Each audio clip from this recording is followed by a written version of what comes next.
Welcome to electrical store house. आज के video में हम estimating and costing of overhead line के एक और प्रश्न को हल करेंगे। तो चलिए शुरू करते हैं। यहाँ पर हमने एक प्रश्न लिया है। प्रश्न क्या कह रहा है?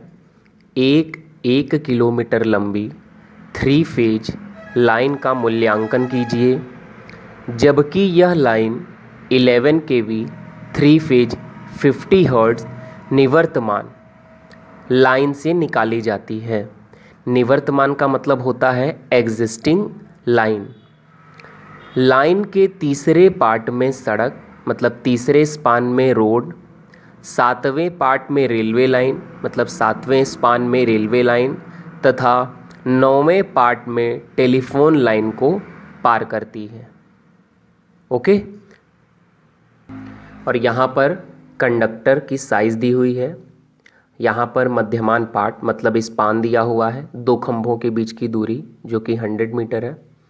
और जो पोल हम यूज़ कर रहे हैं वो रेल पोल है 11 मीटर लंबा। तो ये पूरा आपका प्रश्न है। यहाँ पर एक नए वर्ड को इंट्रोड्यूस कर रहा है, निवर्तमान लाइन। निवर्तमान लाइन का मतलब होता है एग्जिस्टिंग लाइन, मतलब जो लाइन पहले से ही एग्जिस्ट कर रही है उसी लाइन को आपको आगे बढ़ाना है। कितना बढ़ाना है?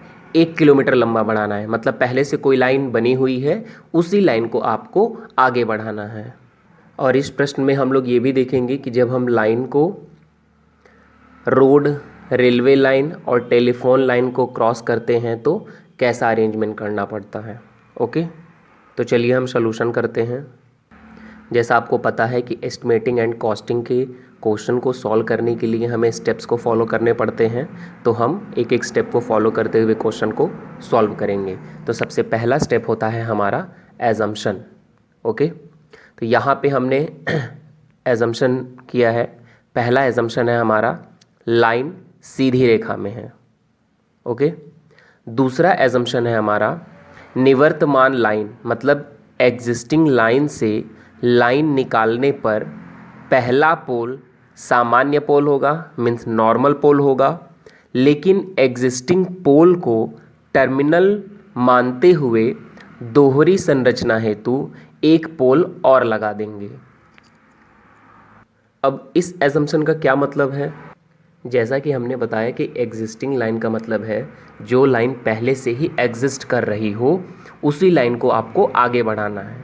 ओके, अब क्वेश्चन कह रहा है 1 किलोमीटर आपको बढ़ाना है तो 1 किलोमीटर आपको आगे बढ़ाना है इसी लाइन को। सपोज दैट ये हमारी लाइन पहले से ही कहीं एग्जिस्ट कर रही है और यहाँ पर उसने उस लाइन को स्टॉप कर दिया है। अब इसी लाइन को आपको आगे बढ़ाना है। ठीक है, तो यही मतलब होता है हमारा एग्जिस्टिंग लाइन का।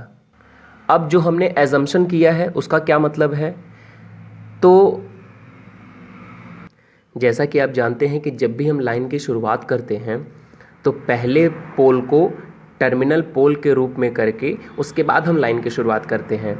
तो जो यहाँ पर जो एग्जिस्टिंग लाइन ख़त्म हो रही है तो यहाँ पर तो सिर्फ एक पोल है। तो यहाँ पर जब हम एक और पोल लगा करके उसको टर्मिनल पोल के रूप में बना लेंगे तब जा कर के हम लाइन की शुरुआत करेंगे।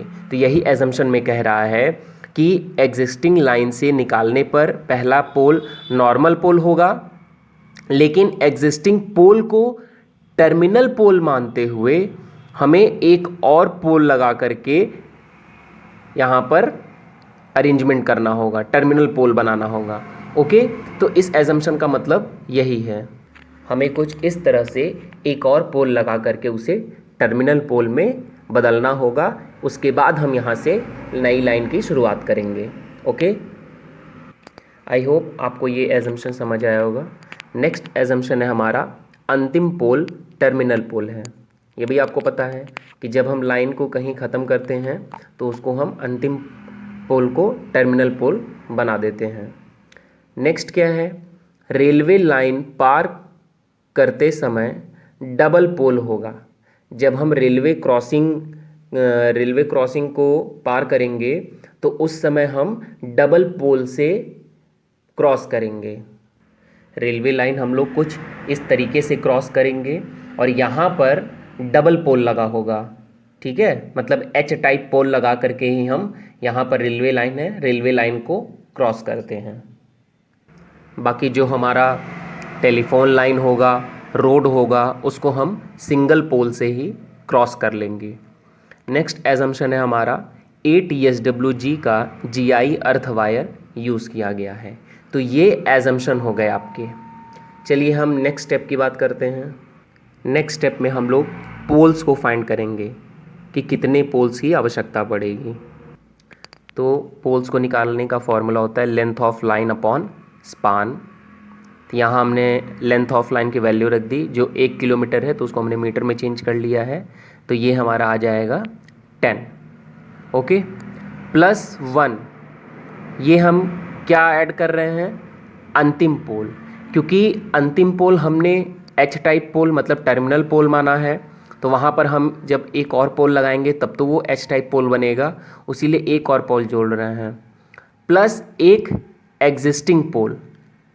अभी मैंने आपको बताया कि जब लाइन को शुरू कर रहे थे तो हम उसको टर्मिनल पोल बना रहे थे, क्योंकि जो लाइन ख़त्म थी वो सिंगल पोल पे ख़त्म थी, और वहाँ से जब हम नई लाइन बिछा रहे थे तो हमें वहाँ पे टर्मिनल पोल बनाना होगा, तो वहाँ पर हमें एक और पोल लगाना पड़ेगा, तभी तो टर्मिनल पोल बनेगा। तो इसलिए हम वहाँ पर एक एग्जिस्टिंग पोल के पास एक और पोल लगाएंगे, और प्लस 2 पोल और, क्योंकि रेलवे लाइन जो हमने क्रॉस किया है वो हमने H टाइप पोल पर क्रॉस किया है, तो एक पोल इस साइड एक्स्ट्रा लगेगा और एक पोल इस साइड एक्स्ट्रा लगेगा, तो 2 पोल। तो ओवरऑल जो पोलों की संख्या आ जाएगी वो 14 आ जाएगी, मतलब 14 पोल यूज़ होंगे। ये लाइन जो यहाँ ख़त्म हो रही थी तो यहाँ पर हमने एक और पोल तो लगाया है, तभी तो टर्मिनल पोल बना है, तो इसलिए यहाँ पर हम एक और पोल लगा रहे हैं। तो इसी वजह से यहाँ पर हमने एक एग्जिस्टिंग पोल के पास एक पोल लगाया है। ओके, आई होप आपको ये चीज़ समझ आई होगी। नेक्स्ट स्टेप जो हमारा होगा वो होगा सिंगल लाइन डायग्राम। तो सबसे पहले हमने जो पोलों की संख्या निकाली थी वो 10 पोल थे। तो सबसे पहले हम क्या करेंगे, एग्जिस्टिंग लाइन के बाद हम 10 पोल लगा देंगे, 1 2 3 4 5 6 7 8 9 और 10। फिर उसके बाद एक अंतिम पोल पर एक्स्ट्रा, क्योंकि हमने अंतिम पोल को टर्मिनल पोल माना है, तो यहाँ पर हमें एक और पोल लगाना पड़ेगा। तो 10 पोल पहले से थे और एक यहाँ और लगा दिया तो 11 हो गए।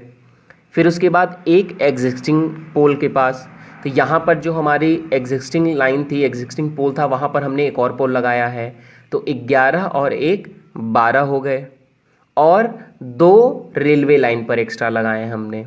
तो ये हमारा रेलवे लाइन है, और यहाँ पर हम एक और पोल लगा करके यहाँ पर एक और पोल लगाएंगे, तभी तो ये H टाइप पोल बनेगा और हम रेलवे को क्रॉस करेंगे, रेलवे लाइन को क्रॉस करेंगे। तो 12 हो गए थे, और 13 और 14, तो इस तरीके से टोटल पोलों की संख्या 14 आ जाएगी। तो इस तरीके से हम लोग सिंगल लाइन डायग्राम बनाते हैं। ठीक है, यहाँ पर ये एग्जिस्टिंग पोल है।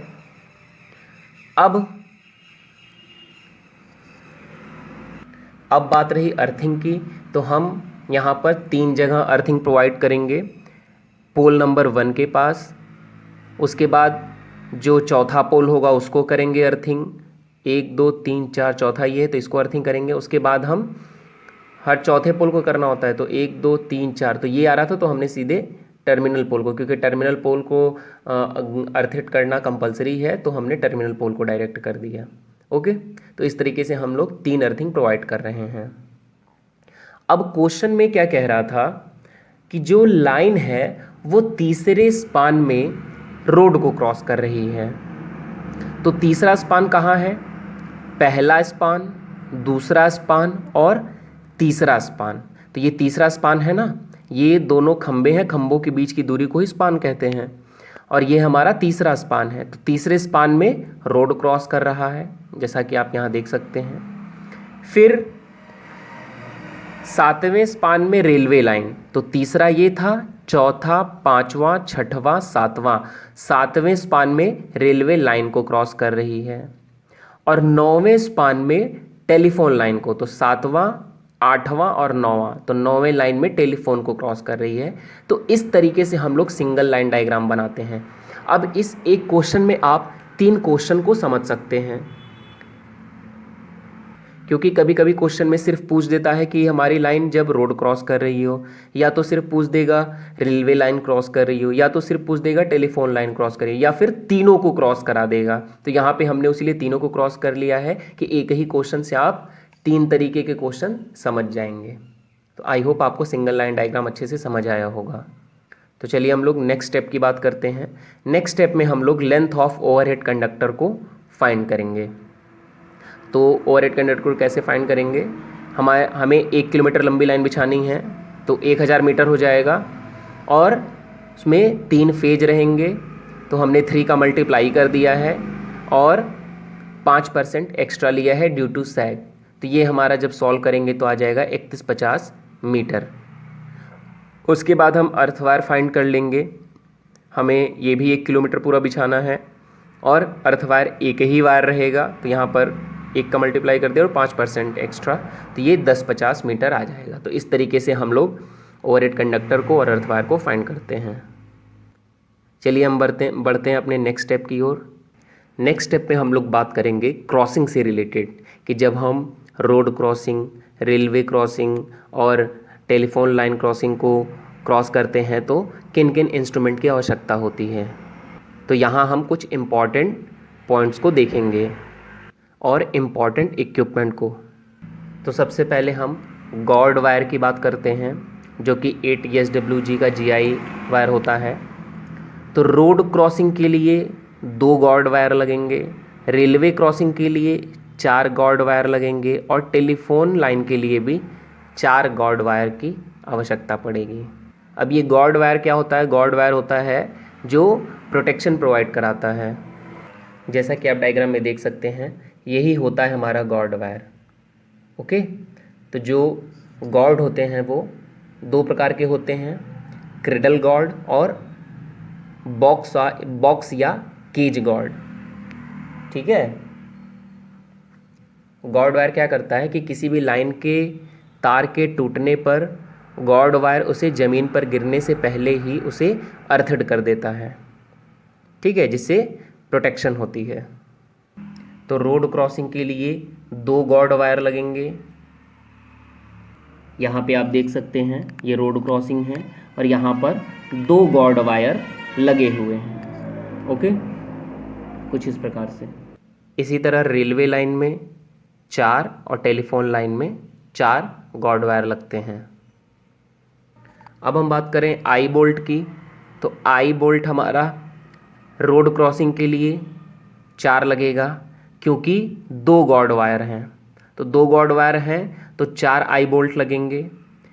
रेलवे के लिए 8 लगेगा आई बोल्ट, क्योंकि रेलवे के लिए जो गॉर्ड वायर हैं वो 4 हैं, तो 8 लगेंगे, 4 इस साइड 4 इस साइड।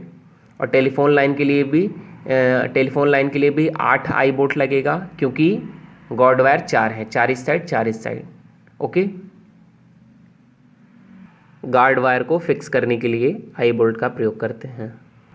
आई बोल्ट कुछ इस प्रकार का दिखता है। ओके, ये रैग बोल्ट है, ये आई रैग बोल्ट है। ओके, अब हम बात करते हैं स्टे सेट की, मतलब टेक तार की। तो रोड क्रॉसिंग के लिए स्टे सेट 2 लगेगा, क्योंकि हम लोग सिंगल पोल से रोड को क्रॉस कर रहे हैं, तो एक स्टे सेट इस पोल की ओर और दूसरा स्टे सेट इस पोल की ओर। जैसा कि आप चित्र में देख सकते हैं, एक स्टे सेट हमने इस पोल की ओर दिया है और एक स्टे सेट इस पोल की ओर दिया हुआ है रोड क्रॉसिंग में। रेलवे लाइन में 12 स्टे सेट देने पड़ते हैं। रेलवे लाइन को हम लोग एच टाइप पोल से क्रॉस कर रहे हैं और एक पोल पर हम कम से कम 3 स्टे देते हैं। तो टोटल इस साइड 2 पोल थे, तो 3 और 3 6 स्टे सेट इस साइड हो जाएंगे, और इस साइड 2 पोल थे तो 6 स्टे सेट इस साइड हो जाएंगे। तो टोटल 12 स्टे सेट लगेंगे रेलवे क्रॉस करने में। यहाँ पर रेलवे क्रॉसिंग दिखाई गई है, तो यहाँ पर फ्रंट व्यू है, इसलिए उसके पीछे वाला पोल जो है वो नहीं दिख पा रहा है। तो यहाँ एच टाइप पोल लगा है, एक पोल पर 3 स्टे सेट इधर दिए जा रहे हैं और एक उस दूसरे वाले पोल पर भी 3 स्टे सेट दिए जा रहे हैं। तो टोटल 6 स्टे सेट इस साइड हो गए, इसी तरह 6 स्टे सेट इस साइड हो जाएंगे। तो आप समझ गए होंगे कि 12 स्टेज सेट कहाँ लगेंगे।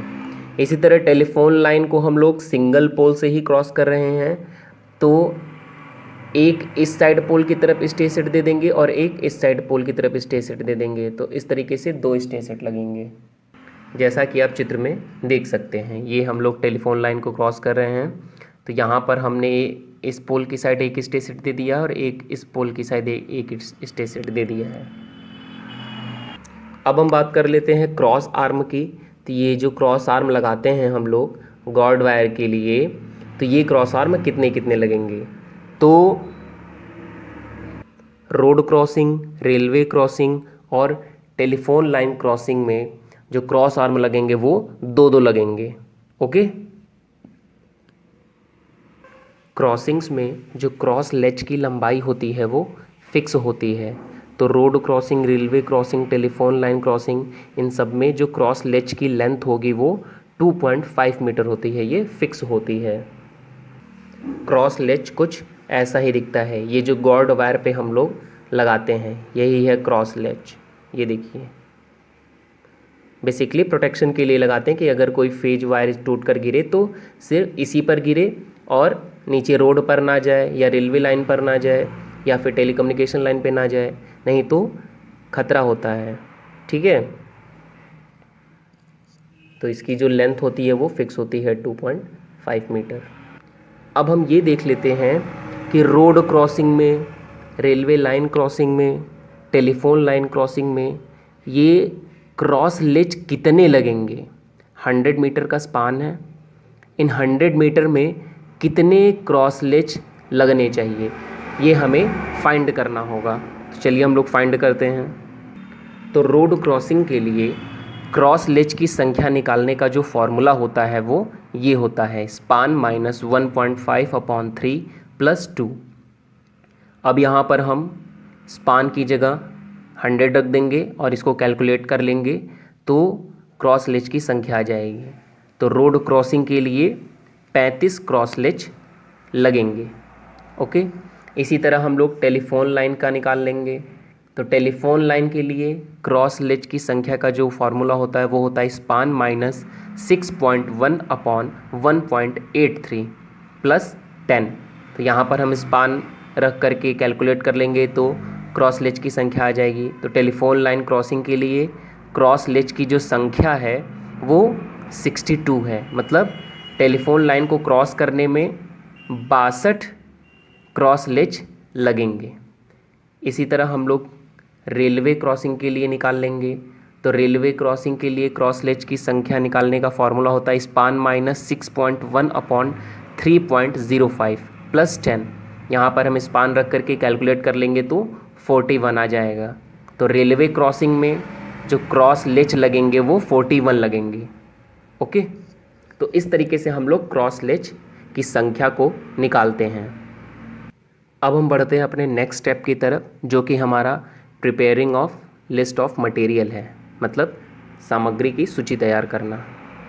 तो सबसे पहले हम लोग एक लिस्ट बना लेंगे, serial number, name of material, quantity, rate और कॉस्ट का। सबसे पहला मटेरियल होगा हमारा एग्जिस्टिंग पोल पर लगाने के लिए, कि हमने एग्जिस्टिंग पोल पर कौन कौन से मटेरियल्स को लगाया है। तो सबसे पहले हम जो लाइन ख़त्म हो रही थी वहाँ पर एक पोल था, तो वहाँ पर हमने एक और पोल लगा करके उसको टर्मिनल पोल में बदला था। तो 11 मीटर लॉन्ग रेल पोल एक लगाएंगे जो कि 2500 का आता है, तो कॉस्ट 2500 हो जाएगी। फिर हम क्या करेंगे, वहाँ पर क्रॉस आर्म लगाएंगे 2 मीटर का, जो एच टाइप पोल रहता है, तो इस तरीके से लगाते हैं ना, ये ऐसे। तो इसकी जो लेंथ होगी वो 2 मीटर होगी, एक लगेगा जो 300 रुपये का आता है, तो कॉस्ट 300 हो जाएगी। नेक्स्ट इसके ऊपर लगाने के लिए 11 kV pin insulator with clamp, तो 3 पिन इंसुलेटर लगेंगे ऊपर और 3 11 kV डिस्क इंसुलेटर लगेंगे। ठीक है, क्योंकि 11 kV की लाइन तो बिछा रहे हैं तो 11 kV का ही लगेगा। तो 3 डिस्क इंसुलेटर लगेंगे, 3 पिन इंसुलेटर लगेंगे। कुछ इस तरीके का टर्मिनल पोल बनेगा। तो यहाँ पर 3 डिस्क इंसुलेटर लग जाएंगे और इसी के ऊपर 3 पिन इंसुलेटर लग जाएंगे। नेक्स्ट मटेरियल रहेगा हमारा स्टेज सेट। स्टे सेट यहाँ पर हम एक लगा रहे हैं क्योंकि जो एग्जिस्टिंग पोल वहाँ पर था पहले से लगा हुआ, तो वहाँ पर उन्होंने स्टे सेट दिया होगा। तो हमने जो एक एक्स्ट्रा पोल लगाया है एच टाइप पोल बनाने के लिए, तो हमने जो पोल लगाया है उसके लिए हम एक स्टे सेट दे देंगे जो कि 600 का आएगा। नेक्स्ट क्रॉस आर्म क्लैम्प, ये जो क्रॉस आर्म हमने लगाया है उसके लिए हम क्लैम्प भी तो लगाएंगे, तो 2 लग जाएंगे 30 रुपये के, तो 60 हो जाएगा। फिर हम अर्थिंग वायर क्लैम्प लगाएंगे, ठीक है, क्या लगाएंगे, अर्थिंग वायर क्लैम्प लगाएंगे, जो कि अर्थ वायर के लिए होगा, ये 1 लगेगा 15 रुपये का आएगा। जंपर वायर हमारा टोटल 15 मीटर लगेगा, ठीक है, जो कि 10 रुपये पर मीटर आएगा। Jumper wire basically ACSR conductor ही होता है, बस हम उसको जंप करके लगाते हैं, ठीक है। तो ये हमारा 150 रुपये का पड़ जाएगा। नेक्स्ट ब्रेसिंग लगाएंगे हम लोग, जो कि 4 मीटर लंबा होता है, तो 2 ब्रेसिंग्स लगेंगी। ये देखिए, जैसे ये हमारा एच टाइप पोल बना था, तो यहाँ पर इस तरीके से जो लगता है वही ब्रेसिंग होता है, तो ये 2 लगेगा, ये एक 150 का आता है, तो 300 रुपये हो जाएगा। फिर 5 mm एल्युमिनियम कनेक्शन वायर लगेगा हमारा, ठीक है। ये क्यों लगाते हैं, इंसुलेटर से जो कंडक्टर हमारे गए होते हैं उनको बांधने के लिए, कि हमारा जो कंडक्टर है वो इंसुलेटर से इधर उधर गिरे नहीं, ठीक है, आंधी ओंधी चलने की वजह से या किसी भी रीज़न से, तो उस लिए लगाते हैं हम लोग। उस इंसुलेटर पर कंडक्टर वायर को वहाँ पर पूरे अच्छे से हम लोग बांध देते हैं। तो एक इंसुलेटर पर 3 मीटर लगता है बांधने के लिए, तो यहाँ पर हम लोग टोटल 6 इंसुलेटर यूज़ कर रहे हैं, 3 डिस्क इंसुलेटर और 3 पिन इंसुलेटर, तो total 18 metre 5 mm aluminium connection wire की आवश्यकता होगी, जो कि 2 रुपये पर मीटर आता है, तो 36 रुपये हो जाएगा। नेक्स्ट है हमारा बारबेड वायर, जिसको हम फेंसिंग वायर कहते हैं या कटीला तार कहते हैं। ये एक पोल पर नीचे से 5 मीटर लगता है, तो यहाँ 2 पोल थे तो 10 मीटर लग जा रहा है, 2 रुपये पर मीटर 20 रुपये हो जा रहा है, ठीक है। तो ये एग्जिस्टिंग पोल पर इतने मटेरियल्स लगेंगे। अब हम बात करते हैं टर्मिनल पोल के लिए, फॉर टर्मिनल पोल, ठीक है, जो कि लास्ट का पोल है ना, लास्ट में हमने टर्मिनल पोल बना करके लाइन को ख़त्म किया है ना, तो हम लोग उसके मटेरियल्स की बात कर लेते हैं कि वहाँ पर कितने मटेरियल लगेंगे। तो सबसे पहला हमारा 11 मीटर लॉन्ग रेल पोल लगेगा, जो कि 2 पोल रहेंगे, क्योंकि एच टाइप पोल है ना टर्मिनल पोल, तो वहाँ पर 2 पोल लगेंगे, 2500 का आएगा, तो 50-100 हो जाएगा। नेक्स्ट क्रॉस आर्म लगेगा 2 मीटर, ये वाला क्रॉस आर्म इस तरीके से 2 मीटर लॉन्ग रहेगा, एक लगेगा 300 का आ जाएगा।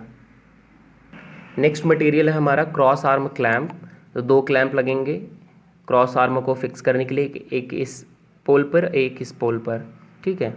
Next 11 kV disc insulator with clamp, तो यहाँ पर हम सिर्फ डिस्क इंसुलेटर लगा करके और लाइन को, क्योंकि टर्मिनल पोल है, हम यहाँ लाइन को रोक रहे हैं, इसके बाद हमें आगे नहीं बढ़ाना है, जब बढ़ाना होगा तो आगे बढ़ाएंगे, अभी नहीं बढ़ाना है, तो हम सिर्फ यहाँ पर डिस्क इंसुलेटर लगाएंगे विथ क्लैम्प, ठीक है, 11 kV का, तो 3 डिस्क इंसुलेटर लगेंगे और ये 120 रुपये का आता है, तो 360 हो जाएंगे।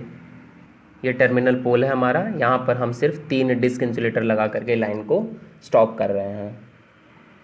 आगे जब लाइन को बढ़ाना होगा तो इसके ऊपर हम पिन इंसुलेटर लगा करके आगे लाइन को बढ़ाएंगे।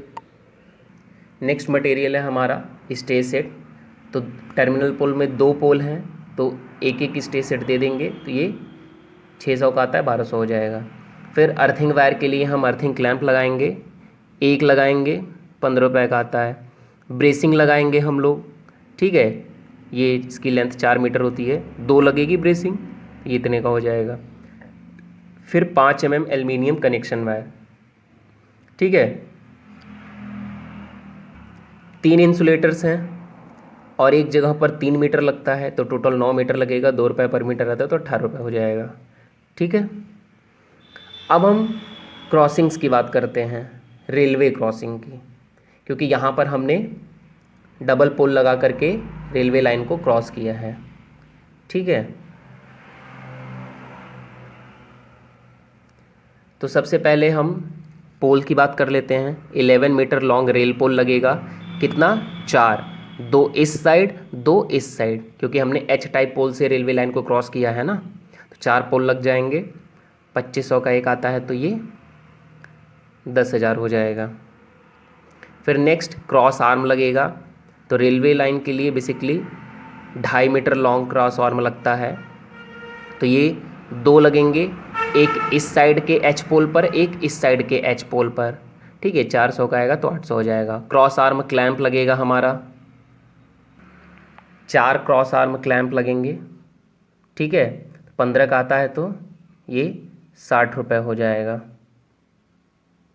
ठीक, नेक्स्ट मटेरियल है हमारा पिन इंसुलेटर। ठीक है, तो हम लोग यहाँ पर पिन इंसुलेटर से ही तो लाइन को क्रॉस करेंगे, डिस्क इंसुलेटर की ज़रूरत नहीं है क्योंकि हम यहाँ पर लाइन को ले करके जा रहे हैं। तो पिन इंसुलेटर लगाएंगे कितने, 6, 3 इस साइड वाले एच पोल पर और 3 इस साइड वाले एच पोल पर, तो टोटल 6 पिन इंसुलेटर लगेंगे। 100 रुपये का आता है तो 600 हो जाएगा। फिर 5 mm एल्युमिनियम कनेक्शन वायर लगेगा, 6 इंसुलेटर हैं, 3 मीटर एक जगह लगता है तो 18 मीटर लगेगा, 2 रुपये पर मीटर तो 36 रुपये हो जाएगा। स्टे सेट 12 लगेंगे, जैसा कि हमने अभी देखा है 12 लगेंगे, 600 का आता है तो 7200 हो जाएगा। अर्थिंग क्लैम्प 1 लगेगा अर्थ वायर के लिए, 15 का आता है। ब्रेसिंग्स 4 लगेंगी, इस साइड के एच पोल पर 2 लगेंगी और इस साइड के एच पोल पर 2 लगेंगी, तो टोटल 4 लगेंगी, तो 150 का आता है तो 600 हो जाएगा। फिर बारबेड वायर लगेगा, बारबेड वायर हर पोल पे, मतलब 4 पोल है, चारों पोल पे नीचे से 5 मीटर लगेगा। ठीक है, तो टोटल 20 मीटर लगेगा, 2 रुपये पर मीटर, 40 रुपये हो जाएगा। तो लगभग इतने मटेरियल रेलवे क्रॉसिंग पर लगेंगे। इसके साथ आपका क्रॉस लेच भी लगेगा, तो उसका भी हम लोग ऐड कर लेंगे। ठीक है, अब हम बात करते हैं नॉर्मल पोल के लिए। ठीक है, तो 11 मीटर लॉन्ग रेल पोल, टोटल 14 पोल थे जिसमें से 7 पोल हमने यूज़ कर लिए।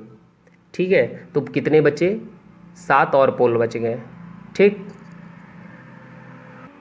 हमने इस पोल को यूज़ कर लिया है, फिर रेलवे क्रॉसिंग में हमने इस पोल को भी लिख लिया है जो एच टाइप पोल से क्रॉस करे थे, और टर्मिनल पोल को भी लिख लिया। तो कितने पोल बच गए, 1 2 3 4 5 6 और 7, तो 7 पोल बच गए। अब हम उन्हीं की बात करेंगे। तो 7 पोल लग गए। अब उसके बाद क्रॉस आर्म, अब ये सब सिंगल पोल हैं, तो यहाँ पर 1.5 मीटर लॉन्ग वाला क्रॉस आर्म लगेगा। 7 पोल हैं तो 7 क्रॉस आर्म लगेंगे, 250 रुपये का आएगा, तो इतना हो जाएगा। फिर 11 kV पिन इंसुलेटर लगेगा विथ क्लैम्प।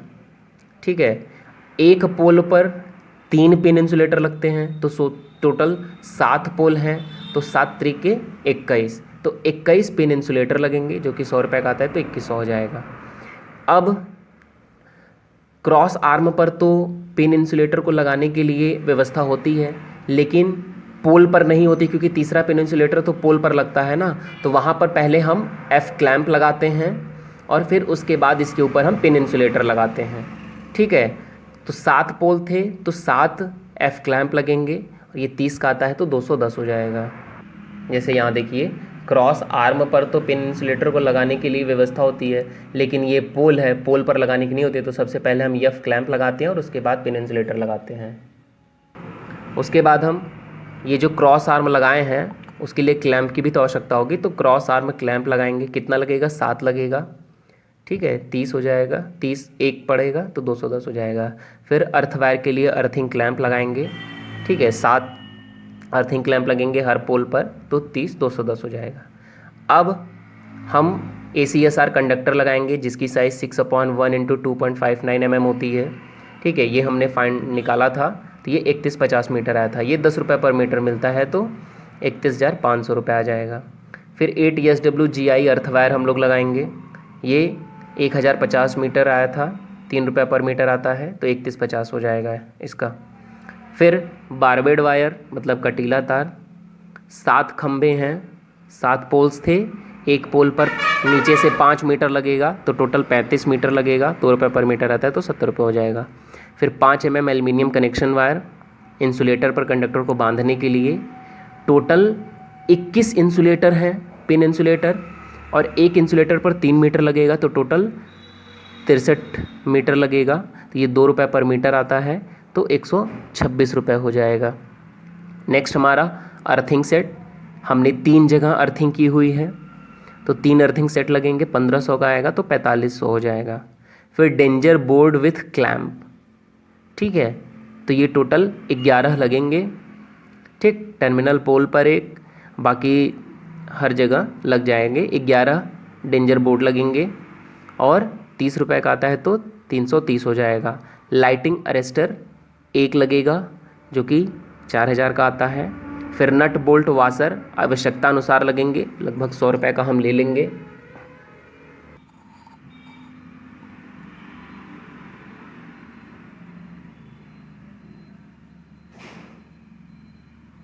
इसके बाद अगर आप चाहें तो जो क्रॉस लेच निकाले थे उनका भी लिस्ट बना करके उसको भी ऐड कर सकते हैं, आई बोल्ट को ऐड कर सकते हैं, लेकिन इतना मटेरियल लिस्ट काफ़ी है, ठीक है।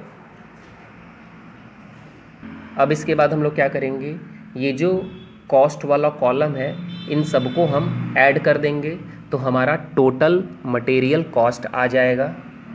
तो जब हम टोटल कॉस्ट को ऐड करेंगे तो हमारा आएगा टोटल मटेरियल कॉस्ट 97,021 रुपये। अब हम क्या करेंगे, इस मटेरियल कॉस्ट का 15% निकालेंगे तो लेबर कॉस्ट आएगा, ठीक है, तो हमने यहाँ 15% निकाल लिया तो ये हमारा लेबर कॉस्ट आ गया है। फिर हम इस मटेरियल कॉस्ट का 5% निकालेंगे तो इमरजेंसी कॉस्ट आ जाएगा, तो ये हमने निकाला, इमरजेंसी कॉस्ट आ गया है हमारा। फिर इस मटेरियल कॉस्ट का हम 10% निकालेंगे तो वो हमारा सुपरविज़न कॉस्ट आ जाएगा, तो ये हमने निकाला है, आ गया है। फिर इसके बाद हम क्या करेंगे, material cost, labour cost, emergency cost और सुपरविज़न कॉस्ट को ऐड कर देंगे। तो जब हमने इसको ऐड कर दिया है तो हमारा टोटल कॉस्ट आ गया है, तो टोटल कॉस्ट आएगा आपका 1,26,127.3 रुपये, ठीक है, इतना आपका टोटल कॉस्ट आएगा। आई होप आपको ये क्वेश्चन अच्छे से समझ में आया होगा। Thank you.